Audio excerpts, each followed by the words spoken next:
Welcome friends.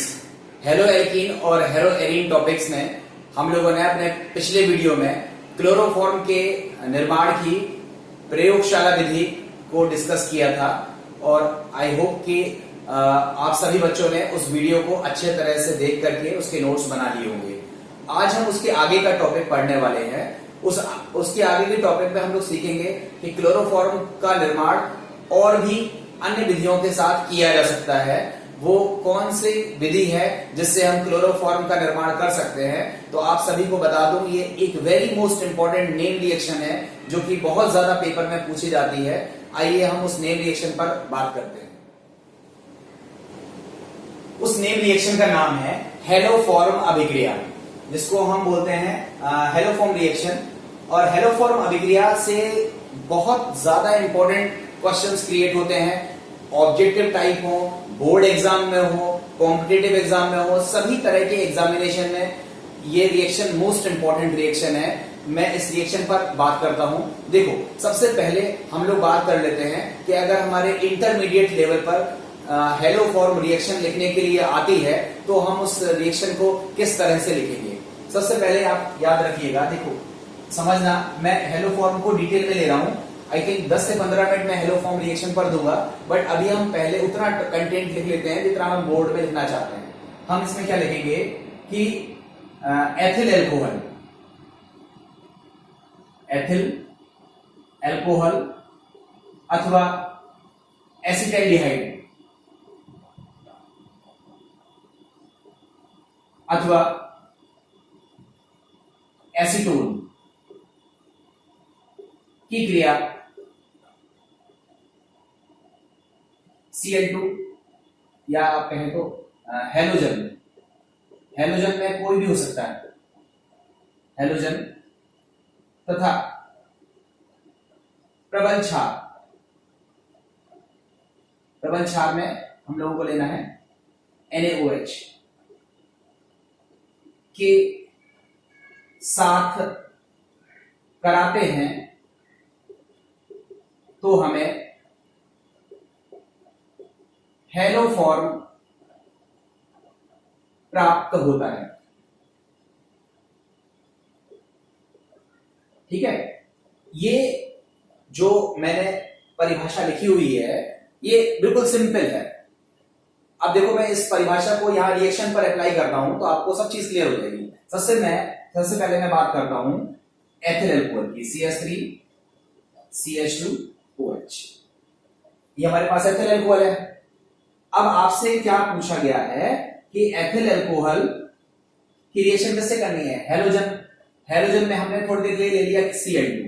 देखो, शायद आपको ब्लीचिंग पाउडर वाली रिएक्शन याद आ रही होगी कि एथिल एल्कोहल की रिएक्शन जब हम क्लोरीन से कराते हैं तो ये वाले दो H हट जाते हैं, याद आ रहा है। तो क्या हो जाएगा, CH3CHO plus 2 moles of HCl, ये बन गया। अब इसके बाद ये जो CH3CHO बना है ये क्या है, एसिटाल्डिहाइड है, एसिटाल्डिहाइड है। और एसिटाल्डिहाइड पर अभी क्लोरीन की फिर रिएक्शन होगी, ये भी शायद याद आ रही होगी, ब्लीचिंग पाउडर वाली रिएक्शन है। ये वाले 3 H हट जाएंगे और हमको क्या मिलने वाला है, CCl3CHO plus 3 moles of HCl। फिर आपको रिएक्शन याद आ रही होगी CCl3CHO, वहां पर हमने रिएक्शन किससे कराई थी, कैल्शियम हाइड्रोक्साइड की। कैल्शियम हाइड्रोक्साइड भी एक प्रकार का क्षार होता है, बेस होता है। अब हम यहाँ पर कैल्शियम हाइड्रोक्साइड की जगह NaOH ले रहे हैं, कोई दिक्कत नहीं। NaOH में Na की जो वैलेंसी है वो 1 होती है, इसलिए यहाँ पर एक मॉलिक्यूल लेंगे एंड फाइनली हमको क्या मिलेगा, क्लोरोफॉर्म मिलेगा, प्लस क्या मिलेगा, HCOO मिलेगा, जिसको हम क्या बोलते हैं, सोडियम फॉर्मेट। इसका नाम क्या हो जाएगा, सोडियम फॉर्मेट। ये तीनों रिएक्शनों को अगर हम जोड़ दें, अगर इन तीनों रिएक्शन को हम जोड़ दें तो हमें कंप्लीट रिएक्शन मिल जाएगी। उस कंप्लीट रिएक्शन को हम लिखते हैं। पहले देखो, एक चीज और मैं थोड़ा सा और इंक्लूड कर दूं तो फिर सबको जोड़ा जाए, ज्यादा बेहतर रहेगा। देखो, यहां पर हमारे HCl कितने हो गए, 2, और यहां पर HCl कितने हो गए, 3। मतलब इन टोटल कितने HCl यूज हो रहे हैं, 5। तो हम यहां पर 5 HCl 5 HCl की रिएक्शन किससे करा देते हैं, 5 NaOH से करा देते हैं। क्यों करा देते हैं, क्योंकि इसमें HCl प्रोड्यूस हो रहे हैं और हमारे माध्यम में ऑलरेडी क्या है, NaOH बेस है, तो एसिड और बेस की रिएक्शन से न्यूट्रलाइजेशन होगा और हमको क्या मिलेगा 5 moles of NaCl plus 5 moles of H2O ये मिलेगा। अब देखो हम इन चारों रिएक्शनों को जोड़ देते हैं, ठीक है। देखो चारों रिएक्शन को जोड़ते हैं, आपको से चेक करो। देखो 5HCl लेफ्ट साइड में था और 5HCl राइट साइड में है, कैंसिल हो गया। देखो क्लोरल लेफ्ट साइड में था, क्लोरल राइट साइड में है, कैंसिल हो गया। एस्टल्डिहाइड लेफ्ट में था, एस्टल्डिहाइड राइट में था, कैंसिल हो गया, ठीक है। अब जो चीज बच गई है वो मैं यहां लिख रहा हूं, आई थिंक जिससे आपको वो चीज दिखाई भी दे और आपको अच्छे से समझ में आ जाए। तो क्या बच गया है, एक तो बच गया एथिल अल्कोहल, देखो लिखते हैं CH3 CH2 OH, ethyl alcohol बच गया। अब इसके बाद देखो एक Cl2 और 3 Cl2, टोटल कितना हो जाएगा 4 मोल्स ऑफ Cl2। अब देखो NaOH 1 NaOH and 5 NaOH, total क्या हो जाएगा 6 मोल्स ऑफ NaOH। रिजल्ट क्या आएगा, रिजल्ट में क्या बना CHCl3 प्लस क्या बना 5 moles of NaCl plus 5 moles of H2O plus 1 moles of HCOONA, जिसको हम क्या बोलते हैं सोडियम फॉर्मेट। और इस तरह से ये जो हमारी रिएक्शन हो गई, ये हमारी कंप्लीट रिएक्शन हो गई। हम चाहें तो टुकड़ों में याद कर सकते हैं या चाहे तो एक साथ याद कर सकते हैं। देखिए हमारे पास जो पेपर का क्वेश्चन है वो क्या है कि हेलोफॉर्म रिएक्शन पर शॉर्ट नोट लिखो, हेलोफॉर्म रिएक्शन पर टिप्पणी लिखो। तो हम क्या लिखेंगे बोर्ड के एग्जाम के पॉइंट ऑफ व्यू से कि जब एथिल अल्कोहल अथवा एसिटल्डिहाइड अथवा एसीटोन की क्रिया हैलोजन तथा प्रबल क्षार NaOH के साथ कराते हैं तो हमें हेलोफॉर्म प्राप्त होता है। हेलोफॉर्म में अगर Cl होगा तो क्लोरोफॉर्म, Br होगा तो ब्रोमोफॉर्म, अगर I2 होगा तो आइडोफॉर्म की प्राप्ति होती है। ध्यान से समझ में आ गया होगा। अब हमें बात आती है रिएक्शन को लिखें कैसे। तो देखो हमने 3 एग्जांपल लिए थे, एथिल अल्कोहल वाला, एसिटल्डिहाइड वाला, एसीटोन वाला, इसमें से कोई भी एक ले सकते हो। सभी को लिखने का ड्राफ्टिंग एक ही है। आप चाहो तो ये कंप्लीट रिएक्शन याद कर लो, भाषा तो आपने लिख ली है। अब आपकी लैंग्वेज के बाद इक्वेशन क्या हो जाएगी CH3 CH2 OH plus 4 moles of Cl2 plus 6 moles of NaOH बराबर क्या हो जाएगा CHCl3 plus 5 moles of NaCl plus 5 moles of H2O plus HCOONA। ये आपकी इक्वेशन हो जाएगी। या तो आप इसको ब्रेक करके टुकड़ों में याद कर लो फिर जोड़ दो, या फिर सीधा याद कर लो। बेहतर होगा आप सीधा याद करें, ठीक है। ये जोड़ने का तरीका टाइम टेकिंग है।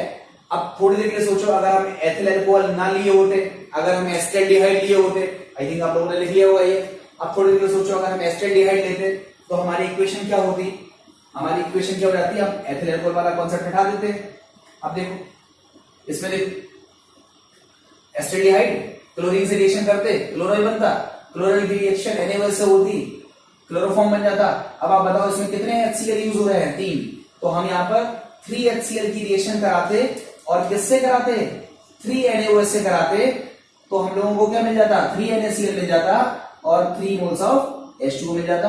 यही तो होता। अब अगर इन तीनों को हम जोड़ते तो देखो क्लोरल से क्लोरल कट जाता, एस्टल्डिहाइड तो नहीं कटेगा, ये CH3 CHO। देखो क्लोरल से क्लोरल कट गया, 3HCl से 3HCl कट गया, बाकी चीजें नहीं कट रही हैं। तो अगर हम इन सबको जोड़ने के बाद फाइनल इक्वेशन लिखें तो देखो हमारी इक्वेशन क्या हो जाएगी acetaldehyde CH3 CHO plus chlorine की कितने हैं 3 मोल्स ऑफ Cl2, NaOH कितना है 4 moles of NaOH equals to chloroform. Result में क्या आ जाएगा CHCl3 chloroform plus 3 moles of NaCl sodium chloride plus HCOONA sodium formate plus 3 moles of H2O।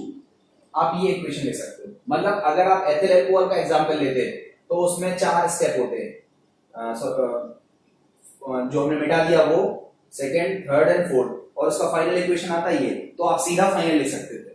और अगर आप एसिटाल्डिहाइड लेते तो फिर वहां पर केवल 3 स्टेप आते हैं, 1, 2 एंड 3, और उन सबको जोड़ने के बाद ये फाइनल इक्वेशन हो जाती है।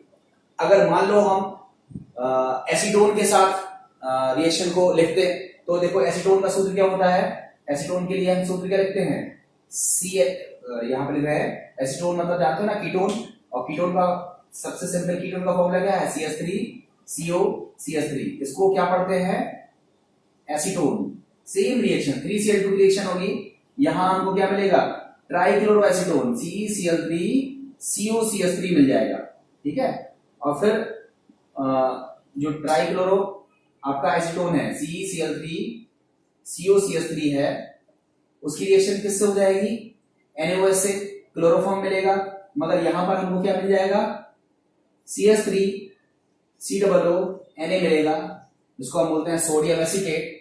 और फिर जो HCl है उसकी रिएक्शन NaOH से होगी, तो हमको NaCl और H2O मिलेगा। अब जब हम इन सारी रिएक्शनों को जोड़ेंगे, तो जोड़ने के बाद हमारे पास फाइनल इक्वेशन क्या आएगी, उसको मैं यहां लिख दे रहा हूं।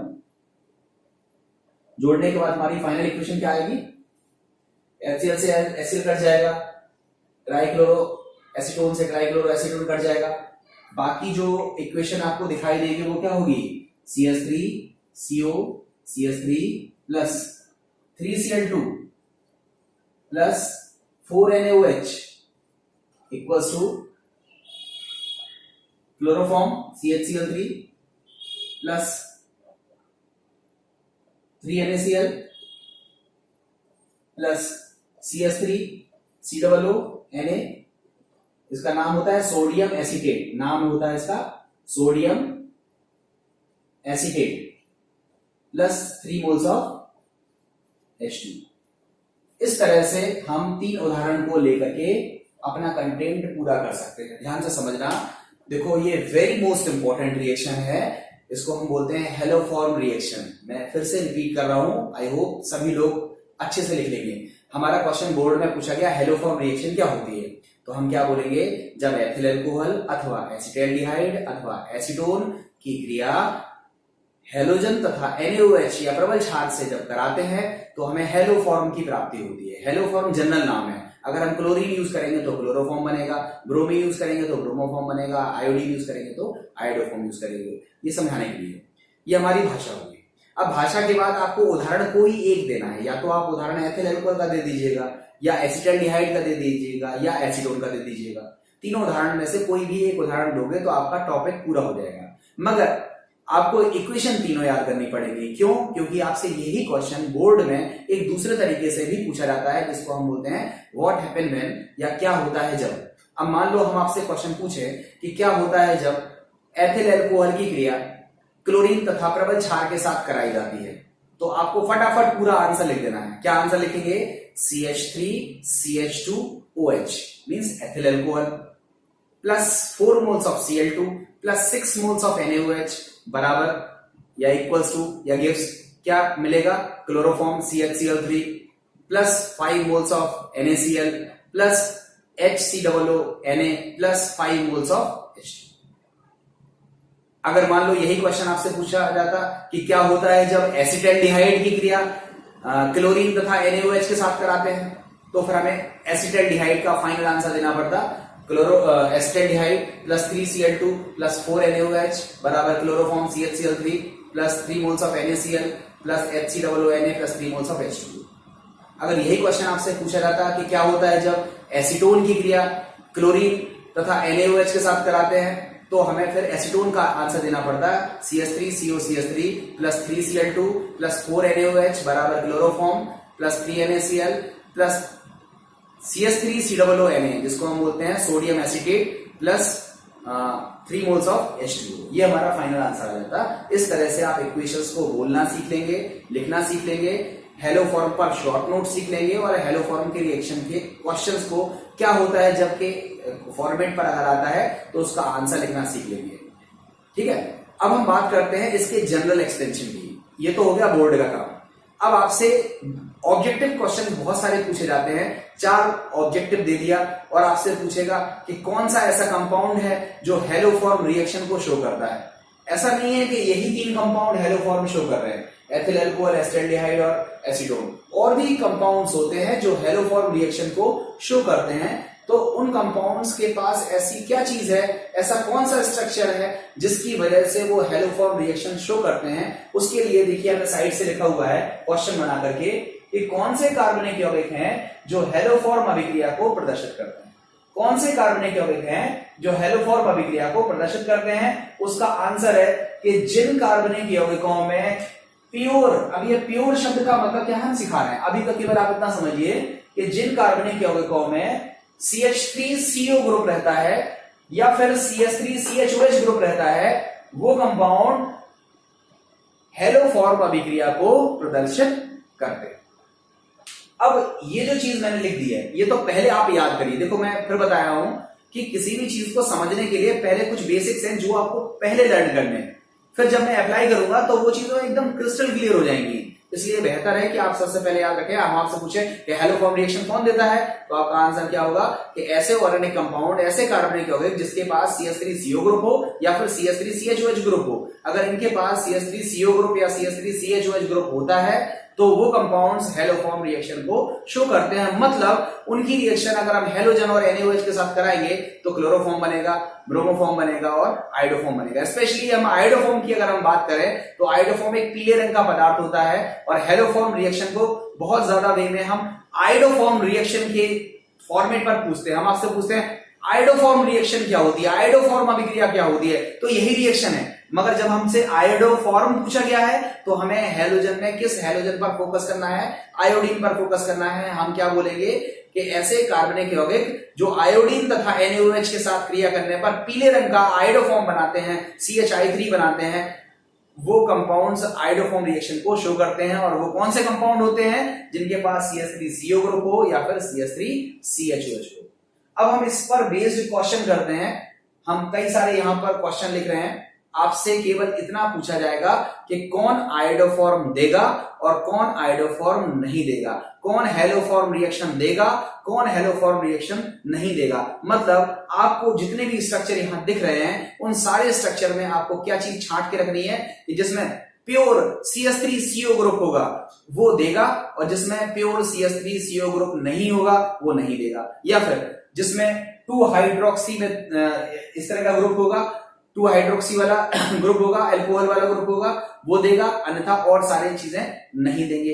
तो इन सब क्वेश्चनों को करने के लिए हम यहाँ पे कुछ क्वेश्चन लिखेंगे तो वो आपको ज्यादा बेहतर समझ में आ जाएंगे। तो देखिए हम उन क्वेश्चनों को लिख करके सॉल्व कर रहे हैं। ठीक है, देखिए ये 8 क्वेश्चन हमारे बोर्ड पे लिखे हुए हैं और हमें बताना है कौन हेलोफॉर्म देगा या कौन आयोडोफॉर्म रिएक्शन देगा, कौन नहीं देगा। तो देखो आप स्ट्रक्चर को केवल थोड़ा सा एक्सपेंडेड फॉर्म में बना लो। देखो अगर इसी कंपाउंड, ये एस्टल्डिहाइड का स्ट्रक्चर है, वैसे तो आपको पता है कि एस्टल्डिहाइड देगा, मगर फिर भी हम स्ट्रक्चर को इस तरह लिख रहे हैं CH3COH, यही तो है। आप देखो इस वाले स्ट्रक्चर में कौन सा ग्रुप मौजूद है, देखो CH3CO ग्रुप। आपको बताया था कि जिन कंपाउंड में कौन सा ग्रुप हो, CH3CO ग्रुप हो, वो हेलोफॉर्म या आयोडोफॉर्म रिएक्शन को देगा। आप देखो एस्टल्डिहाइड, अगर हम सॉरी ये फॉर्मल्डिहाइड अगर इसका स्ट्रक्चर बनाएं तो क्या स्ट्रक्चर बनेगा, HCHO। आप बताओ हमारे पास ग्रुप कौन सा होना चाहिए, CH3CO। यहाँ तो नहीं है, अकेला CO ग्रुप है, ऐसे थोड़ा ना हो जाएगा। तो इसका मतलब ये हमारी स्ट्रक्चरल कंडीशन को फुलफिल नहीं करता है, ये आयोडोफॉर्म नहीं देगा।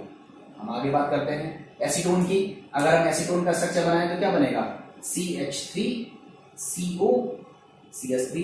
देखो यहां पर स्ट्रक्चरल कंडीशन पूरी हो रही है, यहां वाली ले लें या फिर यहां वाली ले लें, कोई भी एक ले सकते हैं। ये कंडीशन फुलफिल हो रही है, मतलब ये हेलोफॉर्म रिएक्शन को शो करेगा, ये भी शो करेगा, ये नहीं करेगा। ठीक है, ये करेगा, ये करेगा, ये नहीं करेगा। इस वाले में देखो, इस वाले का स्ट्रक्चर बनाओ CH3CO CH2 CH3। देखो इसमें कौन सी कंडीशन है, CH3CO ग्रुप मौजूद है, ये हेलोफॉर्म रिएक्शन को शो करेगा। आगे देखो क्या लिखा हुआ है, C6H5CHO। देखो कभी कभी इसी स्ट्रक्चर को हम ऐसे भी लिख देते हैं, C6H5CHO इस तरह लिखा रहता है। इसी को लिखने का तरीका बता रहा हूं मैं। C6H5 को रिंग बना देते हैं, C6H5CHO, ये लिख दिया। आप बताओ हमारे लिए कंडीशन क्या है, CH3CO होना चाहिए। और कुछ भी नहीं होना चाहिए, CH3CO होना चाहिए। यहां पर क्या चीज है, C6H5CO है। ये कंडीशन हमारी कंडीशन में नहीं आ रही है, इसलिए ये हेलोफॉर्म रिएक्शन शो नहीं करेगा। इस वाले में देखो, इसमें तो दो तरफ C6H5 है, तो अगर हम इसका स्ट्रक्चर बनाएंगे तो कैसा बनेगा, एक रिंग CO, दूसरी रिंग। बताओ, ये भी कंडीशन पूरी नहीं कर रहा है, इसमें भी कोई कंडीशन पूरी नहीं हो रही है, तो ये भी हेलोफॉर्म रिएक्शन को शो नहीं करेगा। मगर जब हम बात करते हैं इसकी, देखिए इसमें रिंग है, ठीक है, इसमें CO ग्रुप है, ये भी ठीक है, इसमें CH3 ग्रुप है। अब देखो, इस तरफ से तो कंडीशन पूरी नहीं हो रही है, मगर इस तरफ से कंडीशन देखिए, CH3CO ग्रुप है, CH3CO ग्रुप है, कंडीशन पूरी है, मतलब ये हेलोफॉर्म रिएक्शन शो करेगा, आइडोफॉर्म का निर्माण करेगा। इस वाले में देखिए CH3CO होना चाहिए, यहां तो CH3 CH2 फिर CO है, इधर से भी और इधर से भी, मतलब ये कंडीशन पूरी नहीं हो रही है, तो ये हेलोफॉर्म रिएक्शन को शो नहीं करेगा।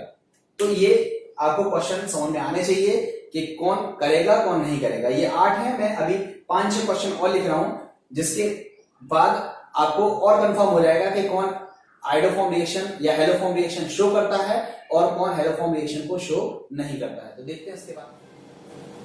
ठीक है, 9वां क्वेश्चन हमारा है, हम एथिल अल्कोहल, देखो अभी भी पढ़ चुके हैं कि एथिल अल्कोहल या एसिटाल्डिहाइड या फिर एसीटोन की रिएक्शन, तो यहाँ तो पता चल रहा है कि एथिल अल्कोहल हमारी आइडोफॉर्म रिएक्शन को शो कर रहा है, या आप इस तरह से समझ लीजिए CH3, ये स्ट्रक्चर आपको बताया था ना, CH3 CHOH, ये ग्रुप होना चाहिए ना, आपको बताया था। देखिए एथिल अल्कोहल का फॉर्मूला को अगर हम ऐसा लिख लें, देखो ये वही लिखा है, CH3 CH2OH ही लिखा हुआ है, बस हमें अपनी कंडीशन को देखना है। कंडीशन क्या थी, CH3 CHOH, देखो ये कंडीशन दिख रही है, ये हेलोफॉर्म देगा। देखो CH3 CHOH, ये कंडीशन दिख रही है, ये हेलोफॉर्म रिएक्शन देगा। इसमें देखिए CH3 CH2 CHOH, यहां से तो कंडीशन नहीं है, मगर यहां से देखिए CH3 CHOH कंडीशन है, ये हेलोफॉर्म रिएक्शन को देगा। CH3 CHOH, ये कंडीशन यहां से दिख रही है, ये हेलोफॉर्म रिएक्शन देगा। यहां से नहीं है, मगर यहां से कंडीशन है, यहां देखिए CH3OH, तो यहां पर CH3 CHOH, कम से कम 2 कार्बन तो होने चाहिए, यहां एक ही कार्बन है, तो ये हेलोफॉर्म रिएक्शन को शो नहीं करेगा। अब यहां देखो CH3CO ग्रुप, ऐसा लगता है कि ये हेलोफॉर्म रिएक्शन देगा, यहां भी लगता है हेलोफॉर्म रिएक्शन देगा, यहां पर भी लगता है हेलोफॉर्म रिएक्शन देगा, क्योंकि हमारे पास कौन सा ग्रुप है, CH3CO ग्रुप। मगर यहां पर देखो CH3CO ग्रुप के बाद कार्बन नहीं है, हेटेरो एटम है, जिसके पास क्या है, लोन पेयर। क्लोरीन के पास भी लोन पेयर होता है, नाइट्रोजन के पास भी लोन पेयर होता है, और ऑक्सीजन के पास भी लोन पेयर होता है, और लोन पेयर की वजह से ये लोन पेयर यहां डिलोकलाइज हो जाएगा, इस तरह के स्ट्रक्चर्स बनेंगे, और ये ग्रुप इम्प्योर कहलाएगा, प्योर नहीं है। CH3CO ग्रुप था, ये किसमें कन्वर्ट हो जाएगा, CH3CO- डबल बॉन्ड Cl+, इस तरह के ग्रुप में कन्वर्ट हो जाएगा। तो देखो C डबल बॉन्ड होना चाहिए, यहां पर सिंगल बॉन्ड हो गया। तो आप इतना सा समझ लीजिए कि ये क्या है, अम्ल क्लोराइड, अम्ल एमाइड, एस्टर, ये एसिड के डेरिवेटिव हैं। इनमें दिखता जरूर है कि CH3CO ग्रुप है, मगर ये CH3CO ग्रुप प्योर नहीं होता है, इम्प्योर होता है। इसकी वजह से ये आइडोफॉर्म रिएक्शन को शो नहीं करते। ध्यान रखिएगा, ना तो कार्बोक्सिलिक अम्ल करेगा, जैसे अगर हम कहते हैं ये कार्बोक्सिलिक अम्ल, ठीक है, तो कार्बोक्सिलिक अम्ल भी आइडोफॉर्म रिएक्शन शो नहीं करता है, और उसके डेरिवेटिव भी आइडोफॉर्म रिएक्शन को शो नहीं करते हैं। केवल कौन करता है, एल्डिहाइड करते हैं। एल्डिहाइड में कौन सा एल्डिहाइड करता है, केवल और केवल एसिटाल्डिहाइड, और कोई एल्डिहाइड नहीं करेगा। केवल एसिटाल्डिहाइड आइडोफॉर्म रिएक्शन शो करेगा, या जो मेथिल कीटोन रहेगा, मतलब CH3 के बाद CO, इसको हम क्या बोलते हैं, मेथिल कीटोन। एल्डिहाइड करेगा, मेथिल कीटोन करेगा, एथिल अल्कोहल करेगा, या ऐसे अल्कोहल शो करेंगे जिसमें 2 नंबर पर OH होगा। तो ऐसे कंपाउंड्स को बोलते हैं कि ये कंपाउंड्स हेलोजन और क्षार के साथ अगर रिएक्शन कराएंगे तो ये हेलोफॉर्म का निर्माण करेंगे। हेलोफॉर्म में स्पेशली अगर हम आयोडीन और NaOH के साथ क्रिया कराते हैं तो पीले रंग का आयोडोफॉर्म CHI3 बनता है। सपोज हम आपसे क्वेश्चन पूछें कि मेथिल अल्कोहल और एथिल अल्कोहल में क्या अंतर है। मेथिल अल्कोहल और एथिल अल्कोहल, हमने 2 कंपाउंड आपको टेस्ट ट्यूब में दे दिए, एक में मेथिल अल्कोहल है, एक में एथिल अल्कोहल है। हम आपसे पूछ रहे हैं कैसे डिफरेंशिएट करोगे, तो डिफरेंशिएट में क्या करेंगे, हम I2 और NaOH डाल देंगे और गर्म करेंगे। जिसमें पीले रंग का आयोडोफॉर्म हो गया वो आयोडोफॉर्म दे रहा है, मतलब वो एथिल अल्कोहल है। जो नहीं दे रहा है, जो आयोडोफॉर्म नहीं बना रहा है, वो कौन सा अल्कोहल होगा, मेथिल अल्कोहल। तो इस तरह से ये जो आयोडोफॉर्म टेस्ट है, it is a very very most important test. ये हेलोफॉर्म रिएक्शन के फॉर्म में, आयोडोफॉर्म रिएक्शन के तौर पर बोर्ड में तो आती ही है, प्रैक्टिकल के पर्पज से भी इंपॉर्टेंट है। कंपटीशन में कई सारे क्वेश्चंस इससे पूछे गए हैं। ये बहुत इंपॉर्टेंट टॉपिक है, इसको अच्छे से आप पढ़ लीजिएगा। अगर डिटेल में नहीं पढ़ना हो तो एटलीस्ट जो शुरुआत की परिभाषा और इक्वेशन में लिखाई थी, कम से कम उतना तो पढ़ ही लीजिएगा, क्योंकि वो आपसे बोर्ड में पूछी जाती है कि हेलोफॉर्म या आयोडोफॉर्म अभिक्रिया क्या होती है, उस पर शॉर्ट नोट लिखिए। आई होप आपको ये टॉपिक समझ में आ गया होगा। अगर ये वीडियो आपको अच्छा लगा हो तो आप कृपया इस वीडियो को जरूरतमंद बच्चों तक अवश्य पहुंचाएं। Thank you very much.